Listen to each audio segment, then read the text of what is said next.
We're going to continue working with the laws of exponents in this section. So we've got 3 laws of exponents we've talked about that I have written in your notes. Product rule, so that says when we multiply, we add the exponents.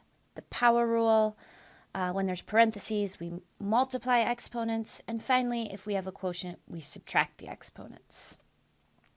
Now, these laws of exponents will work with any exponents, whether they're positive or negative or any types of numbers.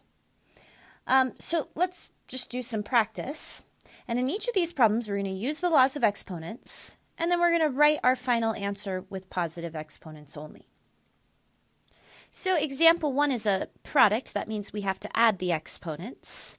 Negative 2 plus 5 is 3, so I get x to the third. And 3 plus negative 4 is negative 1, so y to the negative 1. Finally, because the instructions say write with positive exponents, I'm going to take the expression with the negative exponent and move that to the bottom of the fraction. And so my final answer would be x to the third over y to the 1, but you don't have to write down that exponent of 1. So x to the third over y. Example 2 has parentheses, so we're going to use the power rule. That's when we multiply the exponents. Negative 3 times 2 is negative 6. And then finally, we want to rewrite our answer using positive exponents. Y to the negative 6 is 1 over y to the 6. Example 3 is a quotient. There's a couple different ways you can do this problem. You can just subtract the exponents right away. Negative 5 minus a negative 3 is the same thing as negative 5 plus 3, or negative 2. So I get x to the negative 2, which I'm going to write as 1 over x squared. So we can use the quotient rule directly here, or some people actually find it easier when you're working with quotients to rewrite the problem with positive exponents and then use those laws.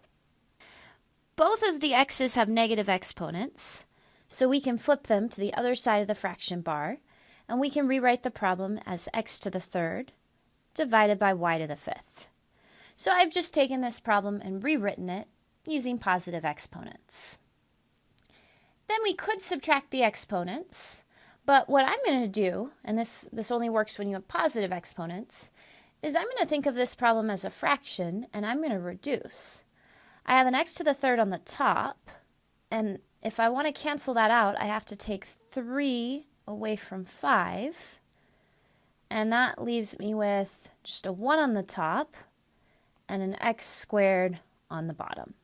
So there's another way of getting the exact same answer. Example 4 is also a quotient rule problem. You can use that quotient rule directly. 5 minus negative 2 becomes 5 plus 2, or 7. And so example 4 is a to the 7th. But once again, if you want to rewrite the problem with positive exponents, you can. In this case, the a to the 5th would stay on the top. It already has a positive exponent. But we would take the a to the negative 2 and move that to the top. So again, a to the 5th stays on the top. I take the a to the negative 2, I move it to the top, it becomes an a to the positive 2. And what I've done is I've taken something that was a quotient and it's now a product. Now I add the exponents and I get the exact same answer. All right, example 5, we've got a product inside parentheses. So that negative 2 is going to get applied to everything. That means we'll have a 4 to the negative 2. And then for the terms with exponents, we're going to multiply the exponents. So that's going to be a to the positive 6 and b to the negative 4. Then I'm going to rewrite this using positive exponents only. The a to the 6 stays on the top, and the things with negative exponents, the 4 and the b, move to the bottom. And so my final answer is a to the 6 over 16 b to the 4th. Notice if you have a number, like the 4 to the negative 2, you really have to rewrite that with a positive exponent before you can evaluate it. So again, if you have a number with a negative exponent, rewrite it with a positive exponent, and then try to do the math. Example 6 looks like a quotient rule problem, but I think this time I'm going to go ahead and take those terms with negative exponents, and I'm going to move them and make those exponents positive. That makes this problem 15 y to the 4th y to the 1, and then on the bottom I have a 10 and an x squared that stay there, and I move the x to the 3 to the bottom. Now I can use the product rule. I can also reduce the 15 and 10. 15 divided by 5 is 3, 10 divided by 5 is 2. So I end up with 3y to the 5th over 2x to the 5th. Now in my last couple of examples, we're going to use a combination of rules. And so in these problems, the first thing I like to do is get rid of parentheses. And so there are no exponents outside of the parentheses in the numerator, so there's not much to do there. I guess you can multiply the 3 and the 2 together, and that gives you a 6. So there are multiple ways to do these problems, but I like to get rid of the parentheses first. And then the next thing I do is I take everything with a negative exponent, and all of those pieces with negative exponents are going to move to the other side of the fraction bar. And I'm going to rewrite the problem so it has positive exponents only. So I copy down the 6x squared y to the 3rd that stays on the top, and then I have a new x squared that moved from the bottom. On the bottom, the y squared stays there, and I move a y to the 1 and an x to the 4th. Now I'm going to use the product rule wherever I can. So this is going to be a 6x to the 4th y to the 3rd over y to the 3rd x to the 4th. And then to finish, I'm going to use the quotient rule. Although I usually like to just cancel instead of using the quotient rule. I have an x to the 4th on the top and the bottom. That's a common factor. I can cancel those out. Same with the y to the 3rds, and actually all we have left in this problem is 6. And that's my final answer. All right, let's do a few more that are similar. So once again, I'm going to get rid of parentheses first. So I had to apply the -1 to the 3 and the x, and the -3 to the 2 and the x to the -2. Notice I multiplied the exponents with that x to the -2. So I got rid of parentheses, and then I'm going to go through and take everything that has a negative exponent, and that's going to get moved so I can rewrite that with a positive exponent.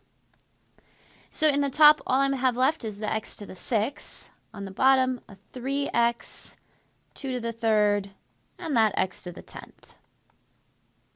2 to the 3rd is 8. And then I'm actually going to multiply in that denominator. 3 times 8 is 24. X times x to the 10th is x to the 11th. And then finally, to finish, I'm going to use the quotient rule, although I really like to cancel. So the x to the 6th is the smaller exponent. I'll cancel that out. There'll be a 1 left over on the top. And then if I take 6 out of 11, I've got 5 left over. Everything was canceled out of the top, so there's a 1 left there. So my final answer would be 1 over 24 x to the 5th. Again, there's more than one way to do these problems. If you're getting the same answer as me, but doing the steps in a different order, that is perfectly fine. The great thing about the laws of exponents is you can do those steps in any order you want. All right, last example. You could simplify inside the parentheses first, but just to be consistent, I like to do these problems the same way every time. I'm going to get rid of parentheses, and I'm allowed to do that because I only have products and quotients. I don't have sums or differences. So to get rid of the parentheses, that too actually applies to everything inside the parentheses. And notice that I am multiplying the exponents. For example, in the denominator, that m to the -6 becomes an m to the -12. Again, I'm multiplying the exponents by 2. I circle everything with a negative exponent, and I'm going to move those things. The things that I didn't circle stay where they are. So in the numerator, I now have an m to the 12 and an n to the 4. And in the denominator, I have an m to the 4. Then I'm going to use the product rule wherever I can, or multiply things out as well. So 3 squared turns into a 9. The n's in the numerator, we can add those exponents. So I get an n to the 12, and I have an m to the 12. 2 squared is 4, and m to the 4th. Finally, I'm going to be using my quotient rule, but I'm actually going to be canceling. I can cancel an m to the 4 out of the bottom. If I take 4 away from 12, I'm left with 8. And so that's it. My final answer would be 9 n to the 12th, m to the 8th, divided by 4. That's it for this lesson. Laws of exponents are really important. They do come up in future math classes. They also just take a lot of practice. So please let me know if you're struggling with any of the problems in the homework on this. I'm more than happy to help you via email or during office hours.